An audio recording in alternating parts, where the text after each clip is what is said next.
இந்திய நாடு என் வீடு, இந்தியன் என்பது என் பேர். அற்புதமான பொன்னான வரிகள். ஆகஸ்ட் 15 சுதந்திர தினம் சில தினங்களில் வருகிறது. அனைவரின் வீட்டிலும் மூவர்ண தேசிய கொடியை ஏற்றினால் நல்லது.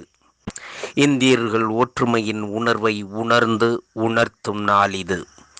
பன்முகம் கொண்ட பாரதம் சுதந்திர தேவியின் இன்முகம் காணும் நாளிது. போர்களும் போராட்டமும் நிறைந்த உலகத்தில் இந்தியாவுக்கு சுதந்திரம் கொடுத்த நாட்டிலும் போராட்டம், இந்தியாவால் சுதந்திரம் அடைந்த நாட்டிலும் போராட்டம்.